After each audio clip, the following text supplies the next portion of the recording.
there is Wi-Fi. Good morning, everyone, and welcome to this Tech Unplugged here in Austin. Sorry.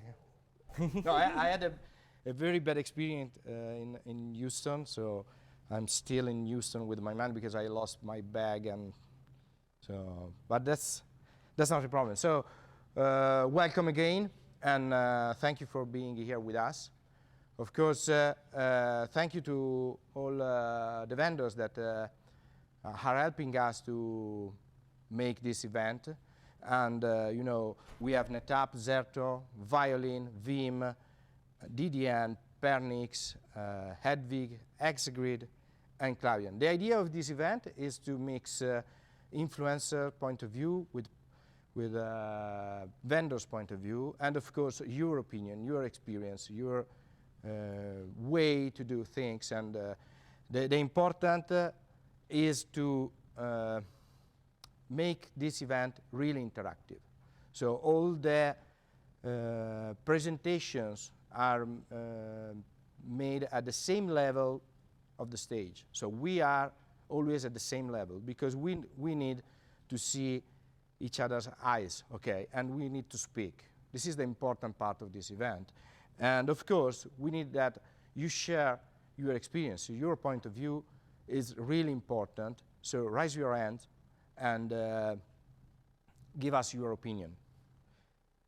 And also be social. So we have a TechUnplugged 16 hashtag, and to help you share your ideas, we also have an Wi-Fi here.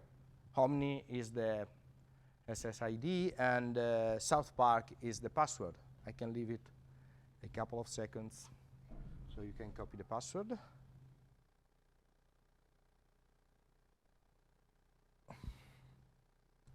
And last but not least, please give us your feedback. So we have a feedback in the bag that we gave you this morning. And the feedback is very important for us. It's not just a scorecard for the presentations, but just at the end there is a suggestion box where you can tell us where to improve, what we can do better, and this.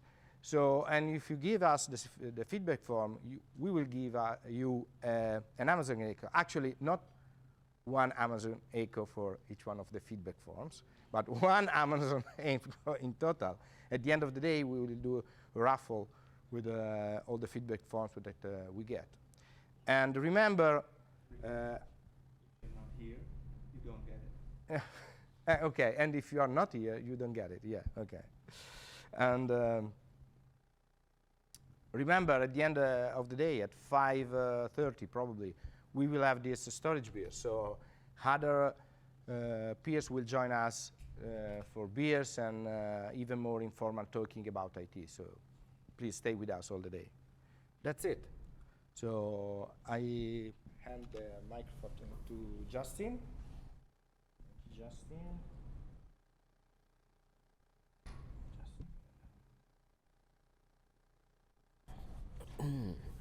Alrighty.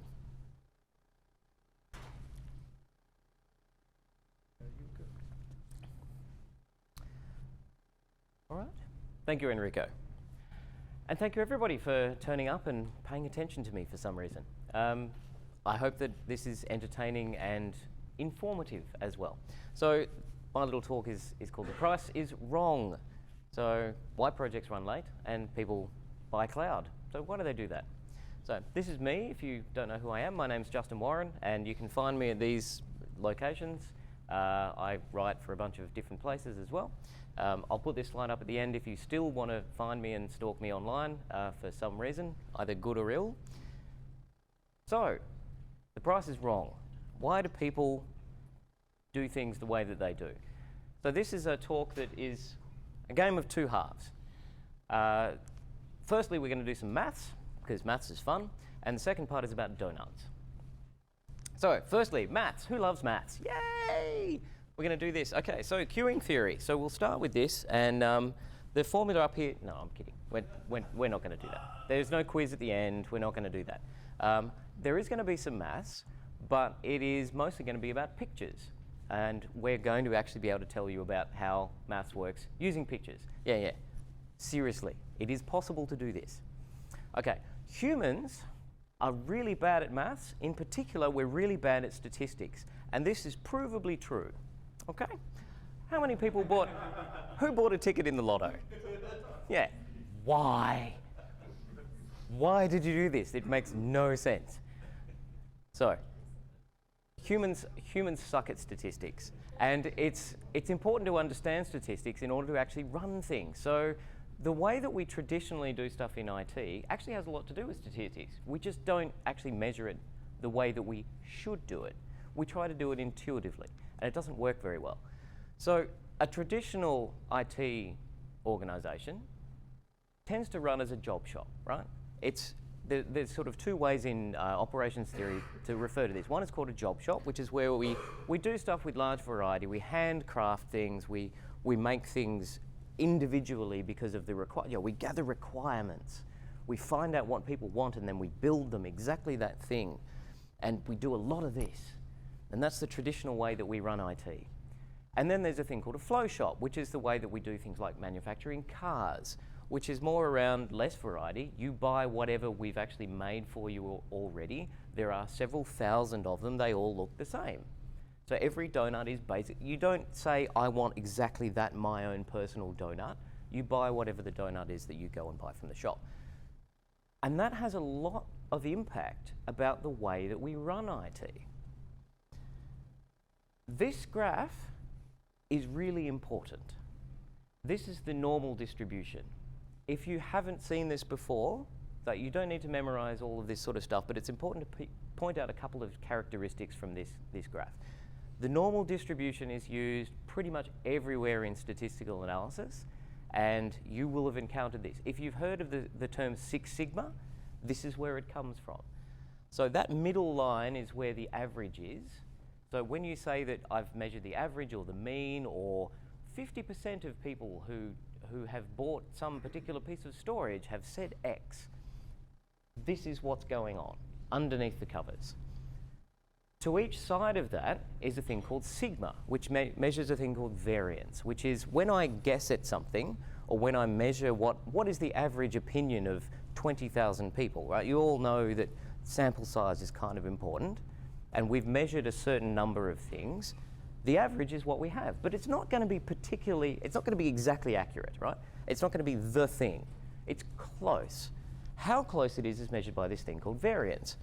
And this particular curve has some important characteristics. The sigma thing there tells you how far away you need to be within 1 sigma or 2 sigma. It's how accurate you are. So the accuracy is when we're measuring the mean. So when we go and find out how much of this actually happens. So if I have a task and I say, how long does this going to take? So your manager comes to you and says, I want you to do blah. How many people have said, oh, that's going to take X amount of time? Yeah, this is what you're doing. How accurate you are is, okay, the actual amount of time that it takes is, say, 2 days, and you say 2.5 days, okay? How accurate you are means, okay, I said 2 days, I'm close, I'm not 10 days. The precision of the answer is how close you are within that average. And this is where the statistical mean comes in. Because if you're within 1 standard deviation of the mean, according to this, you should get the answer right about 60%, 65% of the time. Okay? And 2 sigma is about 95%, and 3 sigma, which is what you hear about in science all the time, is 99 percentile.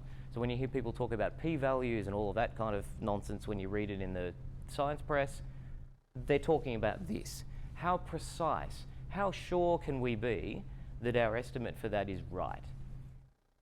This is important when you're doing task estimation, because there's a couple of different ways you can be wrong. And generally, when we're talking about precision, we're saying you can be very, very precise, but not very accurate. And that's up here on the top left. So really good grouping up there on the left. I'm in America, so guns is something that you do here. So you can be really, really good at shooting the wrong thing. And we're in Texas. We're also in Texas. Yeah. So, yay. Speaking of the 99 percentile. So what we're trying to do is up on the top right, is up there, top right. You want a really good tight grouping right in the middle. So you're accurate and precise. But we don't do that a lot. And this is what it looks like in graph form. So there's your target form, and that's what we're talking about with statistics.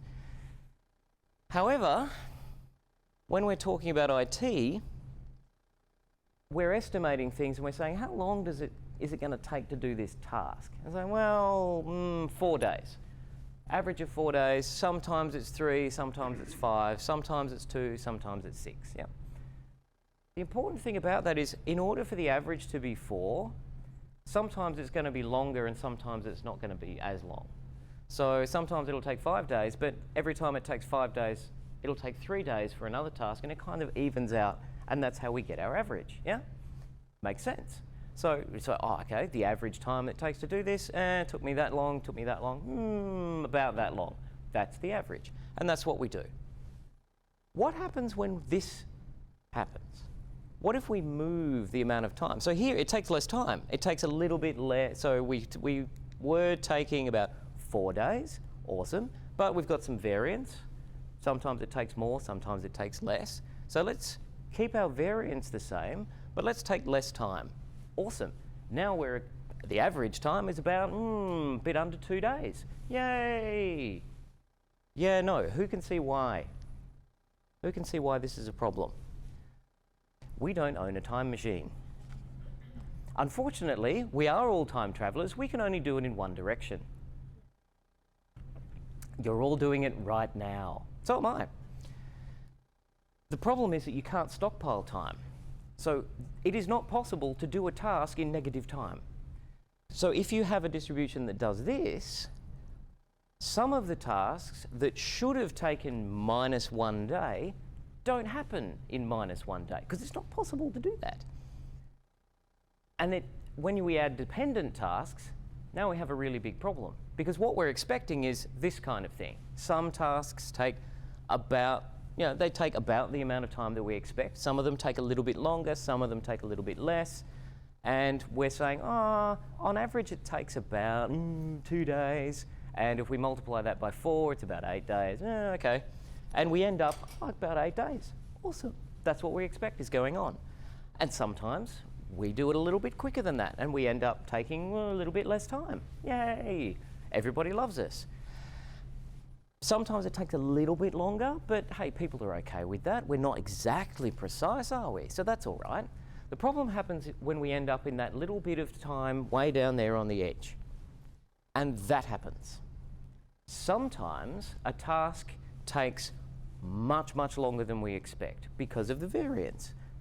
On the graph we saw at the beginning, it's like, 60% of the time it's in one standard deviation and 95% of the time it's out here.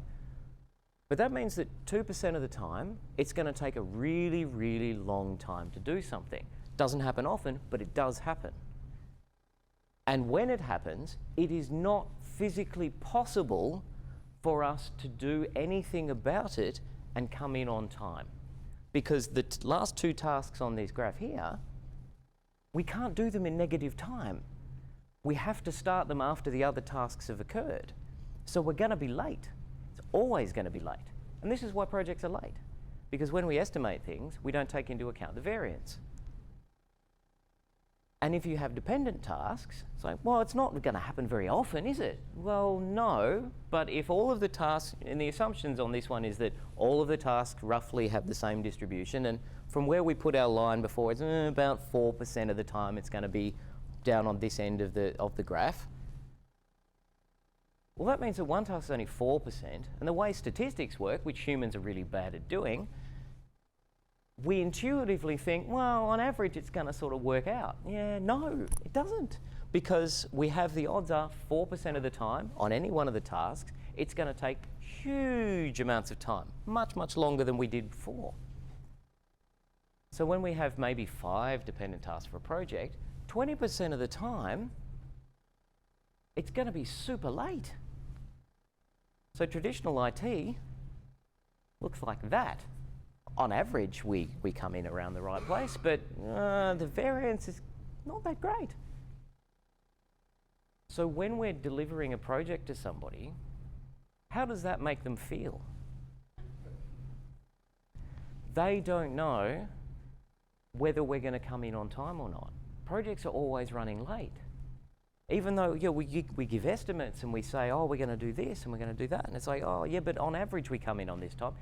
Yeah, but 20% of the time, everything is broken. And this is how it makes people feel.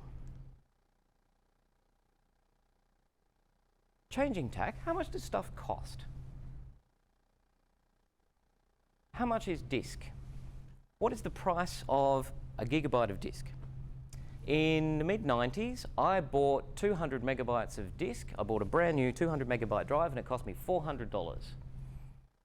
I thought that was a great deal. About 4 days ago, I bought 16 terabytes of disk and it cost me a little bit under $500. Which price is right?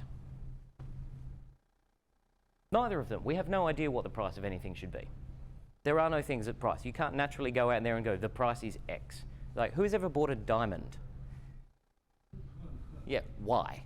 They're as common as dirt. They're not worth anything at all. Marketing is the large reason why. Marketing and control of supply, but there's a whole bunch of reasons.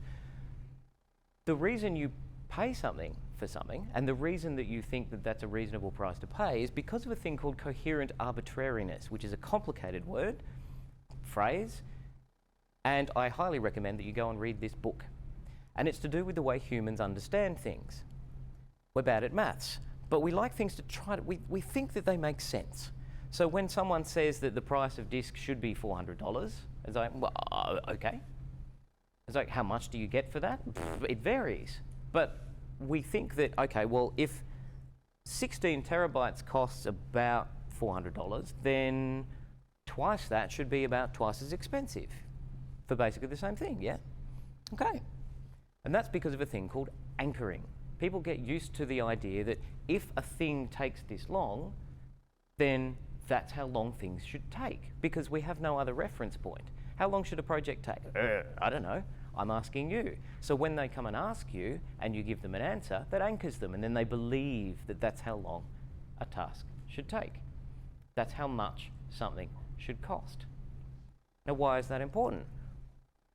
Well, when it comes to donuts. So we're back to donuts again. This is why people buy cloud, because cloud is like donuts.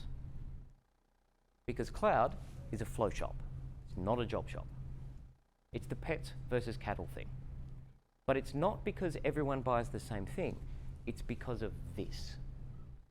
This is also a normal distribution. But it's the normal distribution of something which is under much more precise control. The white line there is what we had back at the beginning.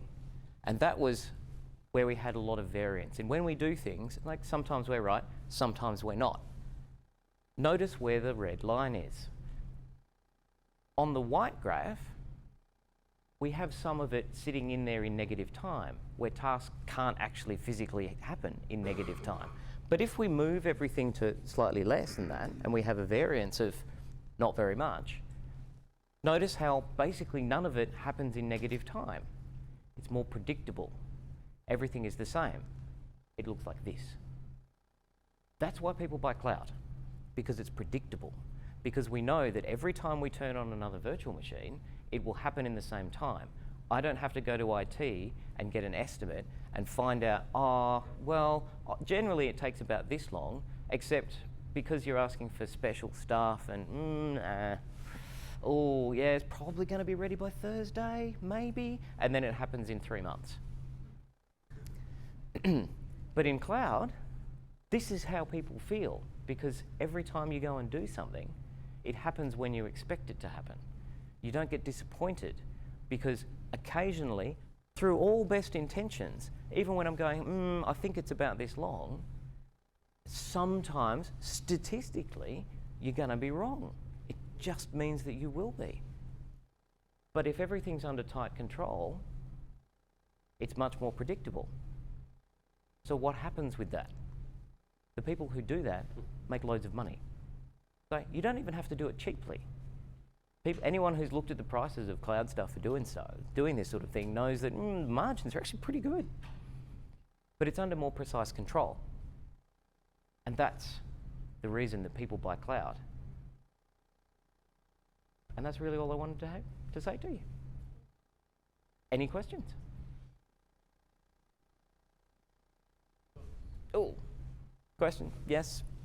So, say cloud. Okay. Isn't it really that it's because you're buying something as a service and you're not buying the server and the customization? So it's a trade-off, right? Yes, it is. And so it sounds like the trade-off for predictability is actually can be a great thing. It can be, yes. If you want a custom-made crocheted hat for a dog, Etsy is for you. Fabo. But it might be late. And you have to be okay with that. I think the issue is really that people are coming to IT for that service and they think they're ordering. If you want to be predictable, you have to say it's going to be the same thing all the time. You don't get to buy a Toyota in any color you like. You buy whatever colors we make, right? If you want to do it, you have to take it to an aftermarket thing and say, paint my car a completely different color and pay for it. Whereas if you want it predictable and all the time, then you have to do cloud. And that's, people have gotten used to that from cloud. It's like you can't go to any of the cloud providers and say, oh no, I need 24.5 gigabytes of RAM because I'm special.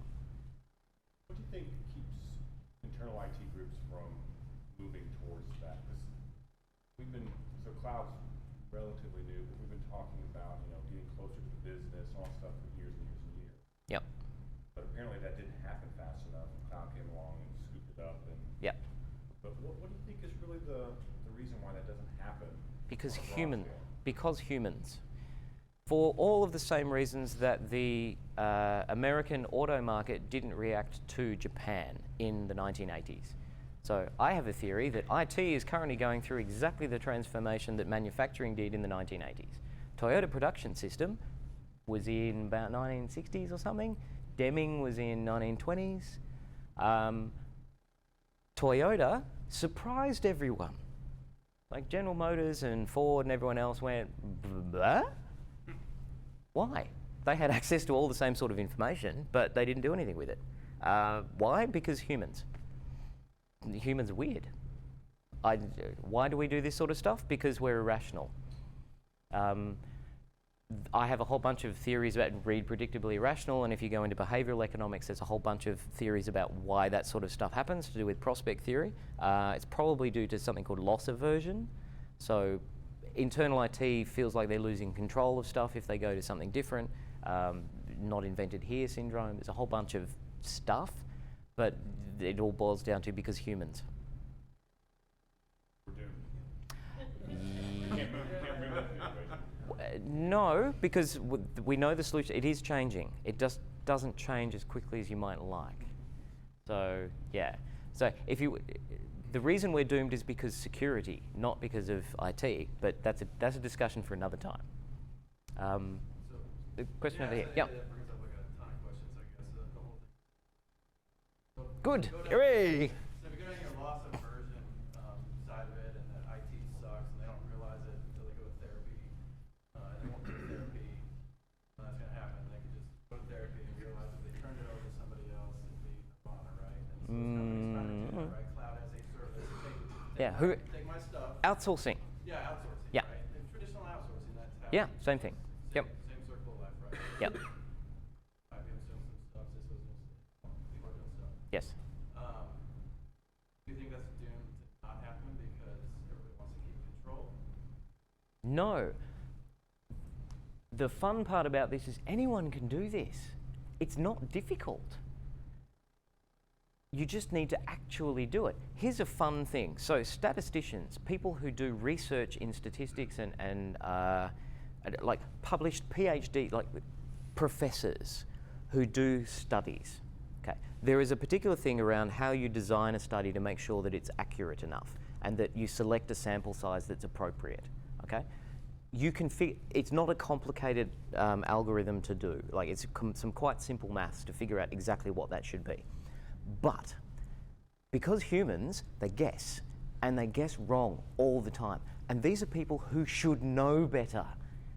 And Dan Ariely did a study on that, exactly that. People who should know better were doing it wrong. Like, it's fixable, and it's not difficult. You just need to actually do it. So you don't have to buy cloud to do this. You need to measure stuff and look at it and understand variance, and then reduce variance. But you need to understand what that means. So like I said, if you allow the business, we call them, the business, if the business always comes to you and says, oh, I want a handcrafted specially thing, I want this particular shade of green, and I want 4.5 wheels on my car, and it needs to have 7 cylinders because reasons. If you went and did that for a car, it's like, sure, no problem. I can build you a 7-cylinder car for some reason. But it's not going to cost you the same as the Toyota you buy off the lot, is it? Like, why? So IT needs to stop saying yes to all of those things and say, yeah, I'll hand build you this 7-cylinder car, but it's only going to cost you the same as something that's from, a cloud provider. Yeah, Like, how's that ever going to happen? Because, because humans, yeah. And so why doesn't it happen that way? Because humans. Yeah. The question really isn't what do you want, when do you want. You can have a Toyota tomorrow, or you can have your 7-cylinder car in a year. If you get by with the Toyota, what's don't bother to work on your 7. Yeah. So And if we fix that problem in IT, that's not the whole reason that projects suck. No. Projects fail, No. right? So we fix that, and then hopefully that exposes to the business. yes. But the rest of the parts of the business suck. Which is exactly what they're doing with cloud. So all they do is they replace the IT part, and then now the problem is more visible to them. Yeah, and Amazon bill keeps going up and up and up because these Yeah. sit there doing nothing because the project's all for some other reason. So I am out of time. Thank you for the question. It's great that there's all these questions. Happy to talk to you afterwards. Cool.